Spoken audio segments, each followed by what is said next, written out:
And we are back. Had to pay some more bills. Right?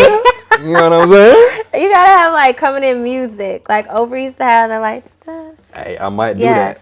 Intro. Let me go to my questions here. I'm seeing how much I can remember just off the top. All right, host. I see it. I like it. I dig it. Yeah. I can't go over. You said a word, effervescent. Yeah. Like, okay, people gonna have to Google that. I'm gonna have to Google that word. I've heard it before. Yes. Effervescent. It Okay. means bubbly.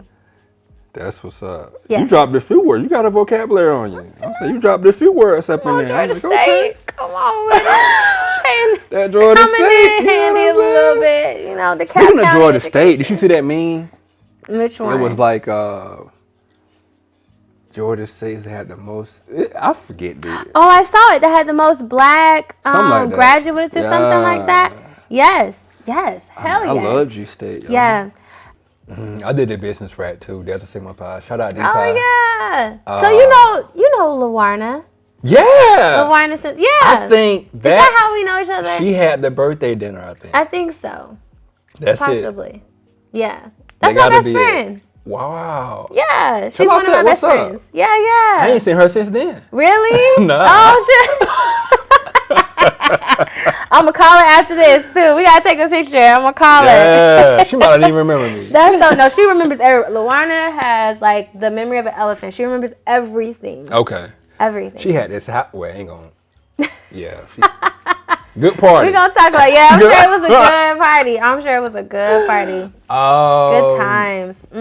Yeah, that was my best decision that I made at Georgia State, joining that business fraternity. Yeah. Because it's the connections that I made. Absolutely. Still like reigns true to this day, yo. I was able to do so much. Yeah. I ended up doing like stand-up comedy through connections through D-Pi. Wait, you did stand-up comedy? Yeah, I won a few hats. What? I did. What? Starting at Georgia State, I want to say sophomore year. Yeah. I did. That's when I started film. I was like an actor. Yeah.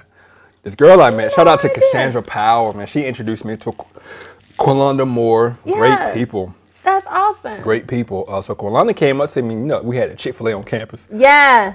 So I'm in Chick-fil-A one morning before class, get my chicken biscuit grub on. Quilanda came up to me and said, Chris, I'm doing a filming a short film. I want you to come on an audition. I said, ooh, audition? I ain't no actor, you know? Never had any acting classes experience up until that point. Wow. But I had a vision back in high school. I just saw myself on like this big screen and acting. And my mom's like a visionary. She saw things that I didn't even see. She would always tell me, you need to do act, because we had an acting class in high school. Yeah. She's like, you need to be in somebody drama class, somebody acting class, because I was just, I guess dramatic and just I express myself. You know what I'm saying? Comical and stuff like that, making the family laugh. But I didn't really think about it too much. I ain't no actor, but I had that vision in high school, freshman year. But I never really acted on it until the opportunity came up. Yeah. So she came up to me. I said, "Can I think on it?" She said, "Yeah, just let me know, as soon as possible." So I said, "Okay, I'll let you know by tonight." Okay. So I went to my dorm. I'm like, "Dang, I do want to do some acting, but I wasn't ready now." Right.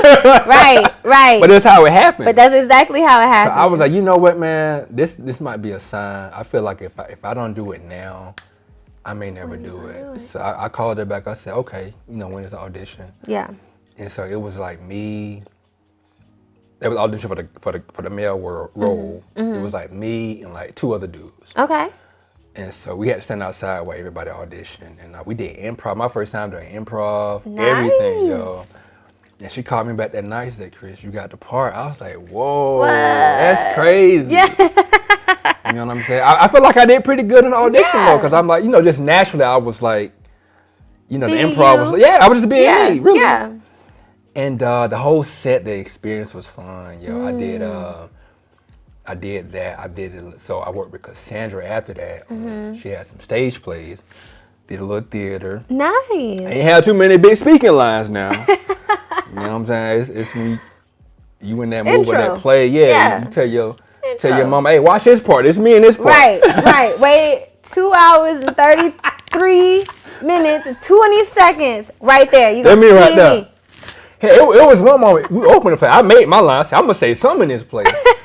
There you made go. up my line. Hey, there you go. She ain't say nothing. Look, Right. But I was in the play predominantly, but you know, I had a little line or two. But we went to New York twice. Wow. Did Black Box Theater. Wow. It was a Midtown International Theater Festival right off Broadway Street, adjacent to Broadway. We was like, man, we in the building, yo. Yes. And great experience. So then after that, I got behind the scenes and I was like the stage manager. Yeah. And I worked in the tech booth. I did the sound for the play. Nice. So I came up with the playlist. She told me what song she wanted. I put the playlist together. So I basically scored the play. You familiar with like scoring the movie? Yeah. So I scored the play, like when the phone rang, that was me. Like instrumental, that's me. Like I had to fade. I had to fade that bit. Okay. All right. Okay. I came in and I faded the scene on, like the fade. right. Yo, that was fun. Yeah. And really being behind the scenes gave me a better appreciation for the artistry because I saw like when you in it, it's like you just focus on like more the actors, and lines and stuff. Yeah. But when you like outside of it, it's like you see everything. Yeah. You see it built from the ground up. And I wore a lot of hats with that. I was not even in the play. I was like, cause I just like to help people. It wasn't many guys. It was like 3 guys maybe. Yeah. The other 2 was like in the play, so they had to get their lines right. Yeah. So I had to get the U-Haul, go to the prop place, get the props, go to the theater. Wow. Build the stage with Herman. Shout out to Herman. Be in the play. Yes. Well, come on, hats. Listen. But it was fun, yo. Yes. Then break it down at the end of the night. Yeah. Load the U-Haul. Park the U-Haul at my apartment the next day. Yeah. At that night, the next morning, take the props back to the prop place. Yeah. It was fun, yo. That's when you really like. I feel like you learn when you can tap in. Yeah. And play multiple parts and really, like get exposure to different aspects of the production. Yeah. It really helps. It helps you to be it helps you to perfect your part and to appreciate your part in that whole production. Right. Because you play each role, so you know what it takes. Yeah. But it helps you as a perfectionist in your craft because you can say, hey man, that sound ain't fading. That thing ain't thanging. Yo, I was fading that, but they had a little dial. I don't need you to hit that thing. Yeah. Tech rehearsal, all that, yo. Yeah. I love that. That's awesome. And after that, I got into stand-up comedy. I did stand-up comedy for about a year solid. Okay. I was on the comedy circuit in Atlanta for about a year. Yes. I was on the stage about once, sometime maybe twice a week. Wow. Just different spots. They call it show and go. So basically, like show up, put your name on the list. Yeah, and then just go. Shout out to Zoo Man Miller. He was hosting a lot of them, Smoking Joe. Shout out my boy Will Brown, WJB, man. He put that thing all together. Nice. And we had fun. I went to Alabama. Okay. Went to Birmingham for a show. My boy Walt brought me out. He was from Alabama. Yeah. And brought me out to a show. Birmingham show with love, yo. I knew I was doing good with my set. I looked out into the hallway. Yeah. Outside the room, the security guard was out there tripping out. Like, okay. I'm Okay. good. Right. Yeah, Birmingham showed love. Got paid for that too, you know. As an up and coming comedian, you got to really build your name till you start seeing some money. But I wasn't even expecting to get paid for Birmingham, but I just went out just out the strength of like the comedy and just supporting Walt. You know what I'm saying? I do miss the stage show. It was a good time, but that comedy grind, man, it's like imagine working 9 to 5. You getting all work, you gonna hit the stage about 9, 10 o'clock. You probably gonna get home about 12, 12:30. You know, maybe That's 1. Real. That's real. And it was like, yeah. And after that, I got into real estate because I was searching. I just tried different things. Got into real estate. Sold one house actually. Okay. Got a commission. Sold a house. Yeah. It's crazy. I feel like a boss. 'Cause I was in Jamaica. Oh. When I. That's real. When you get that like deal and you like on vacation. Yeah. The feeling. But it was. I was supposed to be. I was mad I wasn't at closing because the lender, they had to like change the date. So I'm like, I got this vacation plan. Yeah. But it still worked out. I was over there. They had to call me. I'm like, I got these Roman charges, but I don't care, yo. We got to get this closing.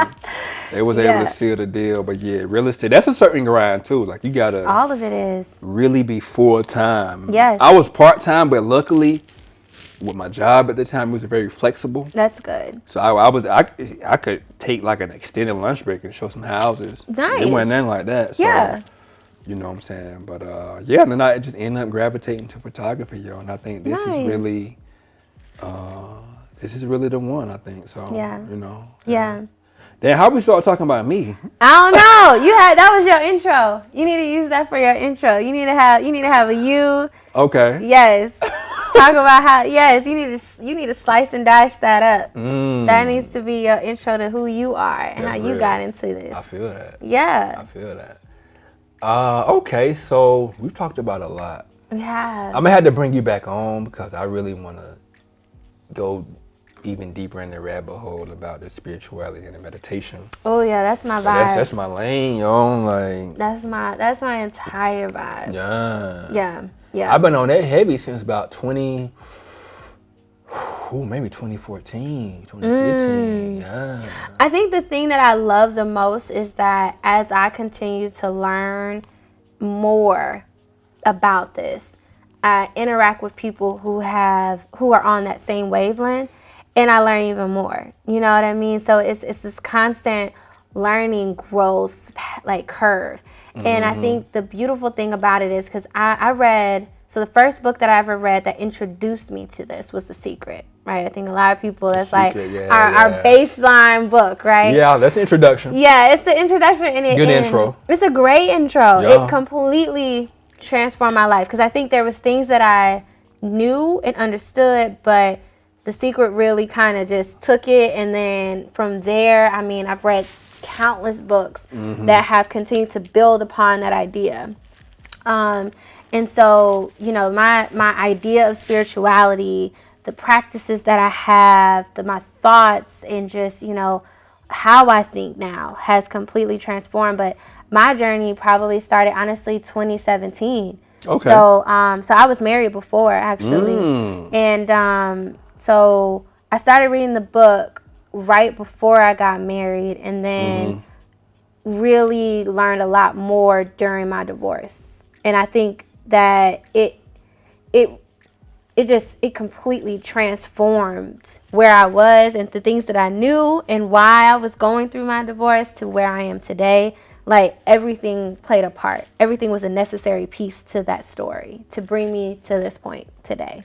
So it was necessary, but yeah, I've been learning so much. Everything is in divine order. Everything is in divine order. You said something earlier.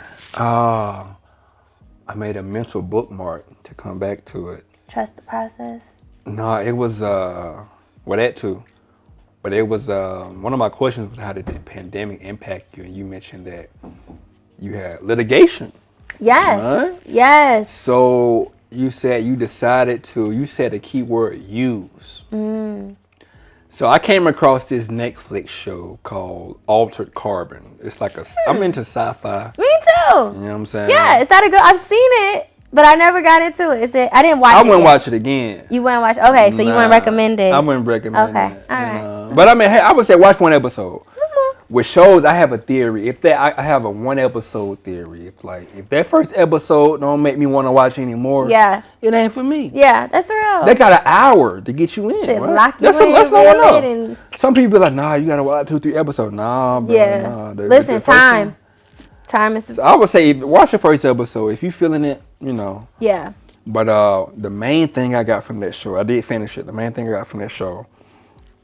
It was this concept of, they said it throughout the show, use what you are given. I like that. That right there, because a lot of times our focus is on like the bad that happens. Yes. But it's like, we magicians really, now is really the time to really tap into your magic. Yes. So entrepreneurship is a lot about magic too, you know what I'm saying? We can talk about that later, go deeper into that. Yeah. But Yeah, I found myself in situations too, like coming into last year and like even this year on the business side and even personal stuff, like use what you are given. Yes. Yeah. That changes your mindset and it switches your energy. Okay, you don't always have to be a victim to circumstances. Oh, absolutely. Victim is a mindset. Yeah. Victim is a choice. Yeah. So it's like what you deem as being a bad situation. Okay, I'm in this situation. Yeah. How can I use this to elevate and advance yourself. what I got going on? Yeah. And since I watched that episode, well, that whole show, yeah, I've been implementing that in my life, yo. Use what you are given. I love and that's alchemy. Yeah. Turning nothing into something. Yes. You know what I'm saying? Yes, yes. Lemon to lemonade, all those cliches that you hear, they have a deeper rooted meaning. That's it. And how I heard it broke down was with the pandemic, it brought a certain energy. I think it was, December 21st. Mm-hmm. Something happened with Saturn and either the moon. Something happened with Saturn. I kind of remember this. It like lined up. Something that doesn't happen like every couple hundred years. Yeah, they call it the Grand Conjunction. Okay. So that opened up a portal. And how I heard it described is basically the world between the veil between the physical and the spiritual world is very thin right now. So we're able to manifest very quickly right now. They call it the quickening. Yes. The quickening, yeah. And I've noticed this even off like getting like for my photography business. Yeah. I don't really just worry about like where my leads gonna come from. I have different systems I use and different platforms I use. Yes. But I just know that if I have my mindset right and I visualize certain things, and I do different techniques actually to manifest leads. Yes. And it works, yo. It's quick. Sometimes it works. I do a meditation session in the morning. Yeah. By the time I get up out of it, I got a notification on my phone. Like I'm getting like 3 leads in a day sometimes. It's like, whoa. Yeah. Yeah. And I tell people all the time, like people ask about the why and like, wow, how did you get this opportunity? You know, like how did this happen?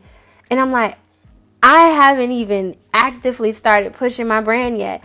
A lot of the stuff has just been attracted to me to that exact point, right? That line between our physical and spiritual realms, like it is thin, and you're able to, if you are tapped in, like you're able to manifest stuff so easily and seamlessly. You just gotta really believe. Like I think for me, the thing that I try to share with, especially my friends and family, when we talk about success and manifestation, and a lot of times even my family, they kind of put certain people, successful people, on pedestals, and not in a negative sense, but in a way of like, man, like I want to reach that level, you know, like how do I get to that? And it's like, it's so much closer than you feel and believe. You just have to have the faith to know that it's coming and truly embody it and believe it and start to act on it now. You know, we were talking earlier about, you know, sometimes you have this vision of where you are, but what can you do today to get there? That is the only difference. Like, I feel like it's so simple, and yet it's such a weird concept to grasp, but if you have a vision of what you want, maybe you want to be a chef, maybe, you know, you want to be an actress, the next Beyonce, it's possible if you believe it, right? So that whole idea of like faith, what is faith? Faith is just believing in something that you don't have any tangible like evidence that it's going to happen. You just believe that it's going to happen, right? So you have faith. And I tell people all the time, faith with no action is nothing. That's it. You got to be able to still put things in place. Like for me, so I'll again kind of just be in transparent moments. So in my pivoting and me kind of understanding this, I know there's a certain lifestyle that I want. And it's luxurious. AF. She wants to live fancy. I'm saying I want to travel luxuriously. I want to indulge in things like I want car services, private chefs. I want to be able to have experiences with my friends and family and like really tap into like this very luxury vibe, right? Because we deserve it. Private jets and caviar. Who's having it? Caviar is actually not my vibe. I tried it. It's not my thing. I never had it. I heard it's like a fancy thing. It's a fan, Ain't really the deal. You know what show I used to love? Shout out to 2 Chainz. Most Expensivest. I don't know if you remember that show. I remember. I never really tapped in, but the reason I like that show is because 2 Chainz and a lot of your favorite celebrities are tapped into this, but they understand the idea of like living in the now and having it, project into your future. Now. It's all about appreciating the now. I like the Eckhart Tolle. Come on now. Let me find that shit. I know a little bit. You know what I'm saying? I know a little bit. I know a little bit about a little Google something. him. Yeah. But nonetheless, he had a show, Most Expensivest, which was pretty much kind of like him indulging in like random things. Mm-hmm. And we all know 2 Chainz is smokers, so like he would have like $10,000 weed, and it would be like, who's smoking $10,000 weed? And he had like $30,000 bottles of champagne. Like, what? This is how we live in like gold. Like, it was just crazy stuff. Like, he was eating 24 karat gold burgers. Like, it was amazing, right? Wow, I've seen clips of that. The thing I love about it is that you have to inject those things into your life now. In a way, and not saying, that you need to do anything that is outside of your norm or what feels comfortable to you. So I'm never telling anybody to break your budget and do anything crazy. Within reason. Within reason for your life. So like for me right now, like I'm doing certain like home improvement things for my house, to help because I was like, if you want this luxury house, like you need to start to live in luxury now, so small things that I can do, Everything is always now. Everything's about the now. And that just accelerates how quickly the more stuff that you want comes to you because you're appreciative of what you have now. Gratefulness, talk about the fuel to your dream, appreciate where you are right now. Start there because I think sometimes people are like, we're so focused again, like I said, on the end goal. Yeah. Be here, be present, and appreciate this. Heaven on earth is a mindset. It's something that you have to believe and feel. Like heaven on earth is real, but you have to create it for yourself. Believe and feel that. You heard of the song? I'm a big Nas fan. Okay, Nas. He might be my favorite rapper all time. Even above rap, just like MC. Like, okay, I'm here for it. I'm all about hip hop and like to me, Nas came with the storytelling. It's hard to really pick between him and Tupac because Tupac had that soul, yo. But Nas really brought that storytelling heavy. He had a song called Heaven, I think. If Heaven Was a Mile Away. Peep that song, yo. You basically I gotta look that up. Okay. Yeah. Okay. It's basically saying how heaven is in your own heart, in your own mind. Yes. You know what I'm saying? Yes. It is. And it's funny because I'm reading a book now called The 4 Agreements, which I'm kind of late to the game. But it's a good book. And the first thing they talk about in that book is that hell is a mindset too. Like I, started out saying happiness is a choice. Every day you have to make the decision whether or not you're going to choose to be happy or choose to be miserable. You make the choice. Situations are going to occur. It's just, are you going to give love to the situation or are you not? Like at my job, even today, people like working with me because I'm just always like, it'll be 5 o'clock. I done had like 8 meetings. No lie. Like that's literally my life. And here we go. I'm like, hey, good morning, good afternoon. How y'all doing? What's up? Chipper, because I'm choosing to be happy. I'm choosing to have energy. I'm choosing to give the situation joy and love.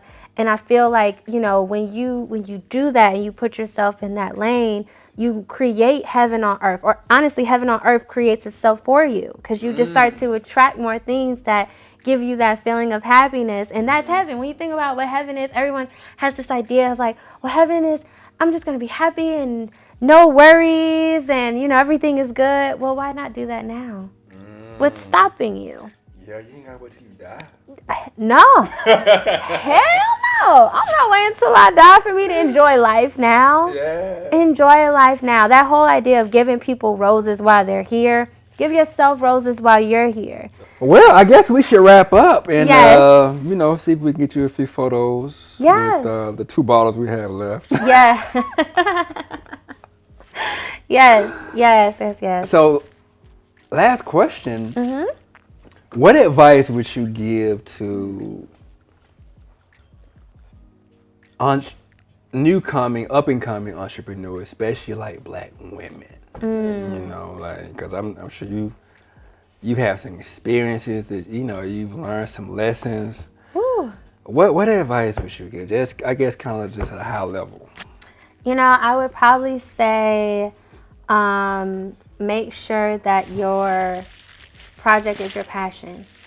First and foremost, I think that this is a journey, and when it's something that you're passionate about, you're more likely to continue to push for it.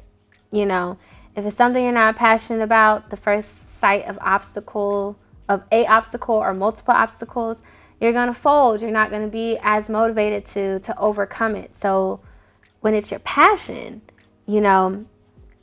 failure's not an option. This has got to work. It's going to work. So having that mindset and mentality of, like, this has to work because it's your passion, that helps to fuel it. Having a positive mindset, doing your soul work, not just thinking that money and success is going to fix you internally. You got to be whole internally as a human being, in order to really like hit those levels of success.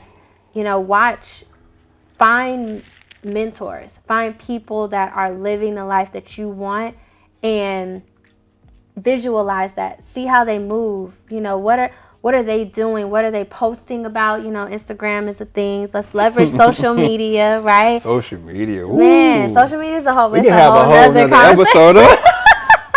Yo, that thing. Yeah, that's a whole nother conversation. It is. But if you really look at people who are truly successful, you'll see common themes across how they move. Right. How they talk, what they talk about, what they're reading, what they're posting. Like, there's common themes and threads there. So tap into that. Get your mindset and your internal together. And then I would say, last but not least, especially for my women, give yourself grace. We as women, we wear so many different hats. Some of us are mothers. Some of us, we're, again, managing both careers. For me, I was managing a team. And even though I'm single and I don't have kids at this moment, like, I still have other responsibilities. I'm still a sister. I'm still a daughter. I'm still a friend, so there's still like other hats or roles that I wear and that I am. But sometimes we have to give ourselves grace in this journey and say, you know what? Granted, I had 5 things I needed to do today, but I did 1 or 2 of them. That's an accomplishment. You're still pushing the needle. As long as every day you're doing something productive and something towards your vision and your goal, that's an accomplishment. Don't beat yourself up because you didn't get to everything. Be good with the fact that you still push the needle, even if it was just a little bit. Because you're going to have days where you really just throw it out the park and you just did a bunch of stuff. And you sit back like, man, I did 10 things today. I'm done. Do that, but give yourself that grace and that appreciation. I had my life coach, my Lisa. Okay. She has such a beautiful definition of grace, which is it was acknowledgement without judgment. So acknowledging that you need, to give yourself this opportunity to breathe, to accept, where you are, without judgment of feeling bad about where you are right now. You're exactly where you're supposed to be. Okay. Where you are right now is exactly where you're supposed to be. Don't feel like, oh, I'm not doing enough. You're moving. You're constantly growing. And you're balancing multiple things. So it's impossible to think you can, do it all. I think, a lot of women have this Wonder Woman complex. I was guilty of it too. I could do no wrong. I was like, nope, I'm going to be able to balance all these different things, whatever. But burnout is real. And I wasn't giving myself grace.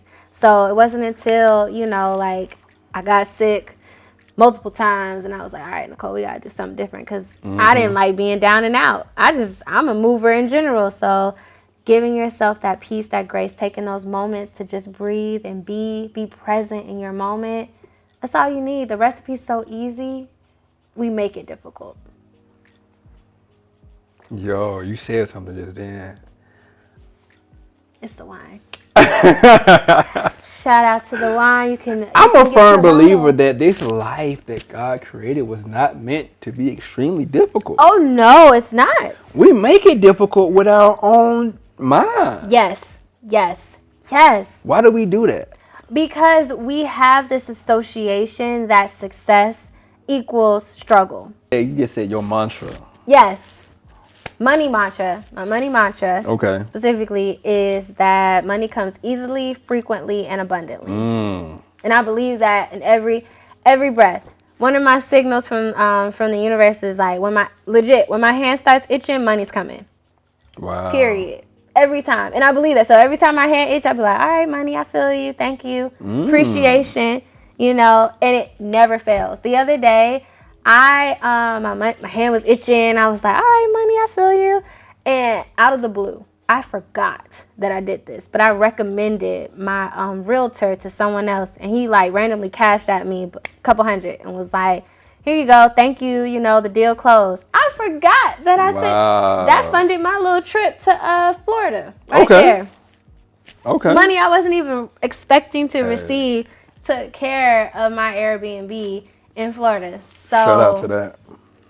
Gotta believe. So yeah, that's why I feel like we associate hard work, struggle with money is because of a mindset.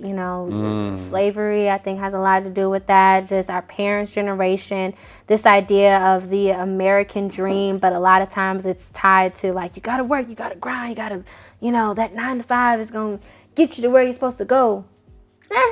Or I like the whole idea of let me work smarter, not harder. Let me use my time doing things that I enjoy, that bring me joy, that don't bring me stress. That's real. Yeah. Okay. Wow. Amazing. Yeah. Final words. Let's close it out. Final words. Let's bring it on home. Man, I'm appreciative of the journey. I feel blessed and grateful. This has been. Entering into the wine industry has been something that has been a very humbling experience. It's taught me a lot about myself. It's allowed me to share what I love with other people and bring joy to them as well.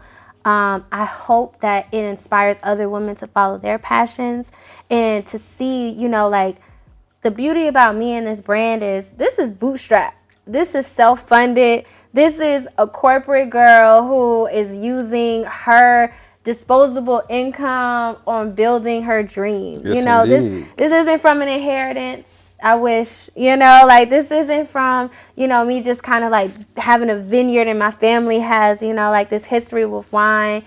They don't. This is just a girl with a dream, with a passion, and decided, hey, day by day, I'm going to make this thing work. I'm putting, steps to bring it to fruition, and then here we are. So sometimes I think we find that we're scared to enter into industries that might be already kind of inundated, right? And that are kind of full. Yeah, oversaturated. Oversaturated, yeah. I don't think anything is. Nothing is. Nothing is. Rihanna, I'm going to butcher her quote, but this will be my final word. Rihanna had a quote that was floating around Instagram. I hope it's something she really said, but it stuck with me. Whoever said it, stuck with me. But it was in relation to her launching her makeup line. Okay. And someone asked her, what made you want to launch a makeup line when you have all of these long withstanding brands that are already out there? And she, in so many words pretty much said, they're not me.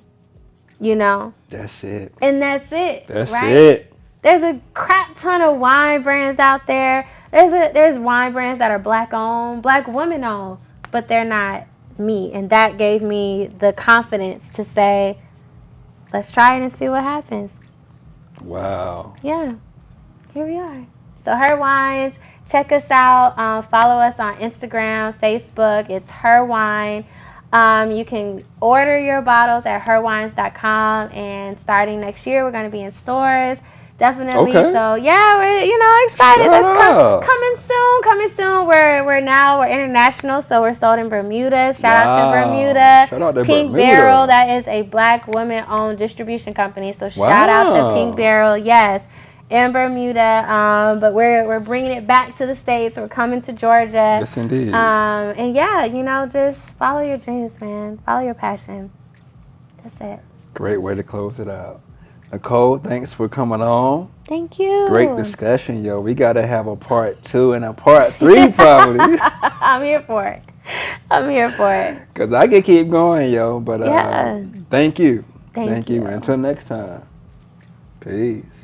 That was dope. That was great. Super fun.